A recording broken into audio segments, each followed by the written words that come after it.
हरिद्वार मध्ये पोचल्या मला एक काम करायचं ते म्हणजे शावर घ्यायचं होतं. आरशासमोर असं बॉडी दाखवत गोळ करून घेतलो बघा. आपल्या पोलिस त्यांनी टिळा आणलेलीत, लावा म्हटलं लगेच. त्यानंतर बॅग पॅक करून मला वरती जेवायला जायचं होतं. जेवायला गेल्या गेल्या बघितलं की काय होतं सांगा, पनीरची भाजी, राईस आणि डाल होतं. हे बघितलं तोंडाला पाणी सुटलेलं. दिलं की धनक्का मग एका धनक्यात. काही साला म्हणजे की आम्हाला गंगा आरती बघायला जायचं होतं. मी पोहोचलो हरिद्वार मध्ये हरी की पुडी घाटावर. असं रील्स मध्ये मी लई बघितलेलं. माझी पण इच्छा करायची होती. इच्छा आहे म्हटल्यावर इच्छा मोडून चालत्या काय. सकाळी स्नान हरिद्वार मध्ये गंगेमध्येच केलं.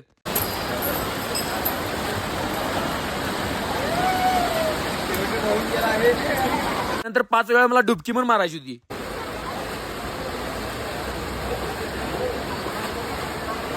आणि घेतल्या घेतल्या की सार्थकला म्हटलं चला भाऊ आरती बघायला जायचं आहे. गंगा आरती चालू झाल्या. सलग खतरनाक वातावरण तो सांगतो तुम्हाला. तिथली वाईब एकदम शेवट होती. मस्तपैकी तिथल्या मंदिरासनी पाया पडलं. एवढ्या लांब आले म्हटल्यावर दीप जल तर करायला लागतंय.